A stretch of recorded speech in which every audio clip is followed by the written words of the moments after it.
not accepted as a law, but it's a theory, the next step from being a law. And the spontaneous generation held by evolutionists, the spontaneous evolution of life from non-life, violates both the law of biogenesis and the cell theory. Now, the law of biogenesis says that all living things came from other living things. All living things come from other living things, okay?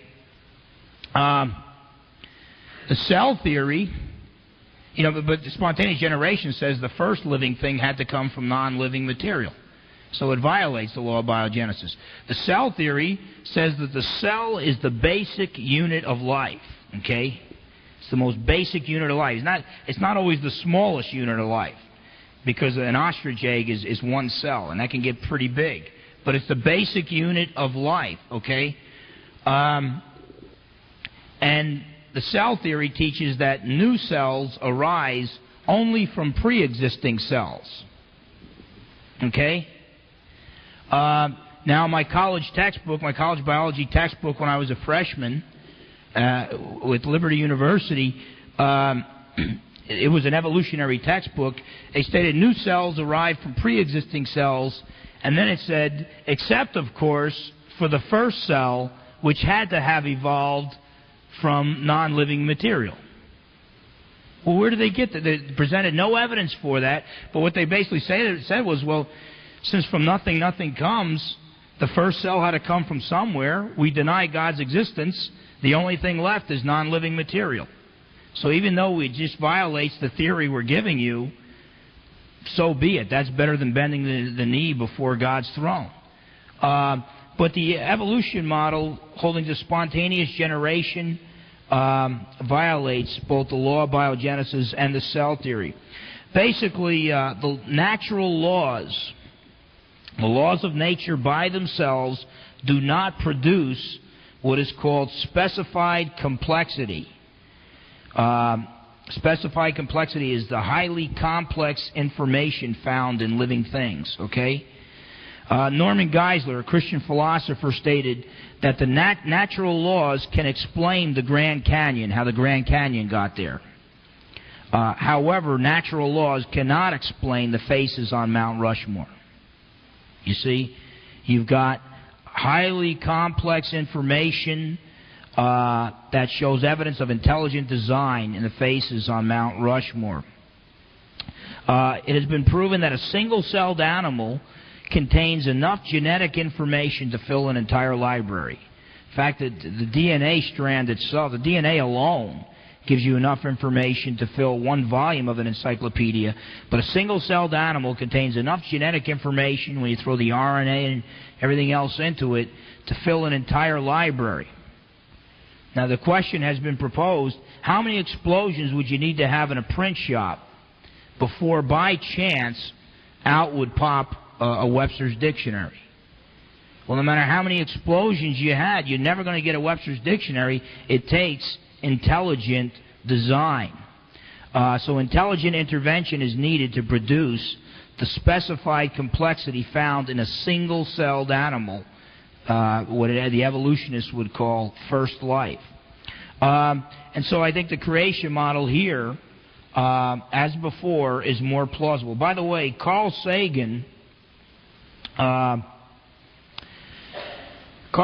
has stated that if we receive a single sentence, a single message from outer space, that would prove intelligent life on other planets. Just a single sentence. Carl Sagan said that it would prove intelligent life on other planets. Yet, an entire library's worth of information from a single-celled animal apparently got here by chance, according to Carl Sagan. Okay? So he's using two separate standards there, or he was using two separate standards, I should say. Carl Sagan died, I don't know if it was a few months ago or a year ago or whatever. I'm losing track of time with age. And it's energy deterioration is what it is. But one of the two most eminent scientists from Great Britain, Wick Ramsing, has stated openly, he and his colleague Hoyles, that life cannot be produced by non-intelligence. for the production of life, it necessitates intelligent intervention. By the way, Hugh Ross, an astrophysicist, in his work, The Creator and the Cosmos, has given evidence for the fine-tuning of the universe in order for life to exist on Earth. He brings up 25 narrowly defined parameters for life to exist on Earth that would have to, these parameters would have to be in effect throughout the entire universe, and lo and behold, all 25 of these are in effect. He also lists 32 other narrowly defined parameters to give to show evidence for the design of the galaxy, our galaxy, the sun, the Earth, and the Moon system for life support on Earth. An example of this would be the distance between the Earth and the sun.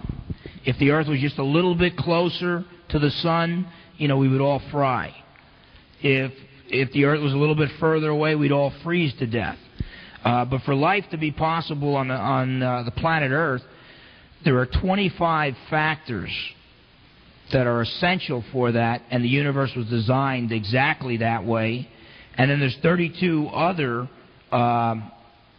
aspects that need to be designed in 32 other areas just for our galaxy, the sun, the Earth, and the Moon to support life on Earth.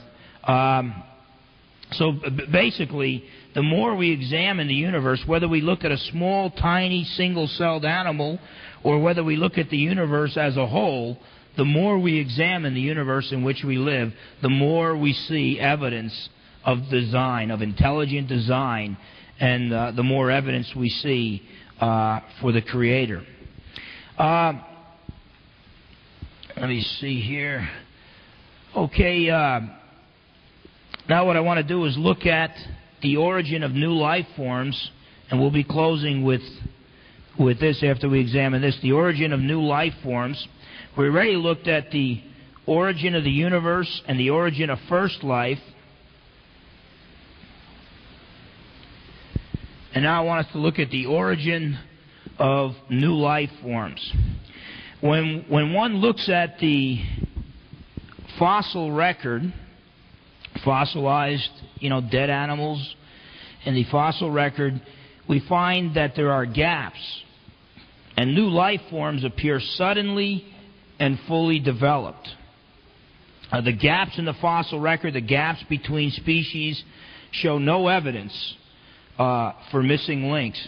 Now, I've got a quote here that I would like to read from Dr. Colin Patterson, who is a bigwig atheist evolutionist.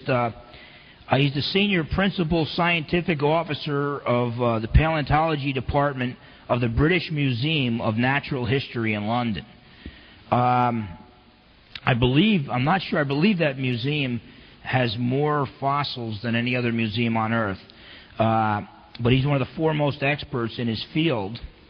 And in a personal letter to a creationist named Sunderland was asking him for, okay, you're proposing your views in this book, but you're not giving evidence for them.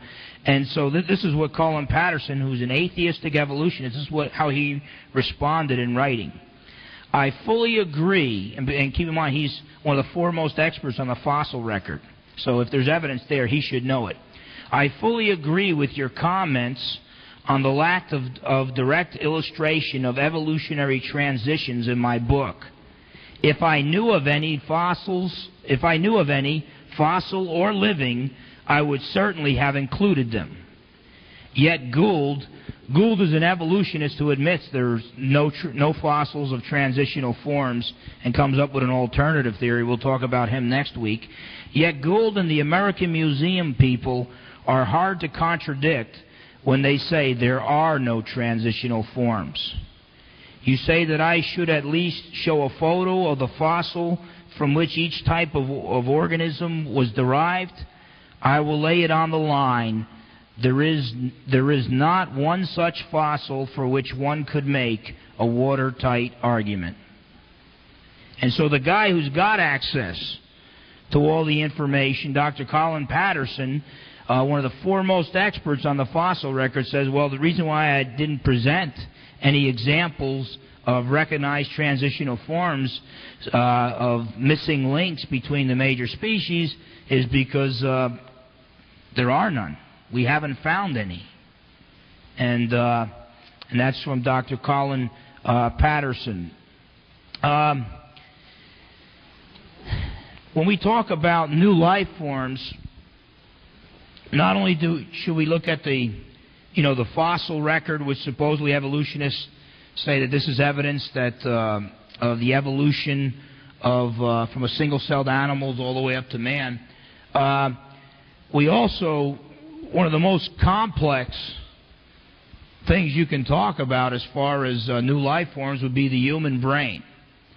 And the human brain contains enough information to fill 20 million volumes of encyclopedia. So I would argue that once again, intelligent intervention is needed. Natural law alone, natural law by itself, nature left to itself, cannot produce 20 million volumes of encyclopedia from one library's worth of information, from a single cell animal. Somehow you've got to go from one library's worth of information to 20 million volumes totally by natural law, and that just will not happen. So intelligent intervention is needed to impart more complex information. Now, evolutionists often point to mutations as the process by which evolution takes place. There's a problem there. They have a problem when they point to mutations. The problem here is that mutations do not add more complex information to the genetic code. They only garble the already existing genetic code. In other words, let's just say that Phil Fernandes' genetic code was the letters of the alphabet, 26 letters from A to Z, okay? If a mutation had occurred, you would not add a 27th or a 28th letter. You would just garble the order of those 26 letters, okay? So you're not adding any new information. So that's problematic because basically time, plus chance, plus natural laws will never produce more complex information. So Charles Ryrie, a Christian theologian, asks the evolutionist the question, where did the single-celled animal get genes for teeth? Now think about it. A single-celled animal has no genetic information for teeth. Mutations don't add any new genetic information. So how did a single-cell animal evolve into human beings who have teeth? And the list could go on and on. It doesn't have genes for hair. Doesn't have genes for genetic information to produce a nose. And so basically you cannot go from the simple to the complex through natural law alone. Once again, intelligent intervention is needed, and so the creation model is more plausible. So I'll close with that.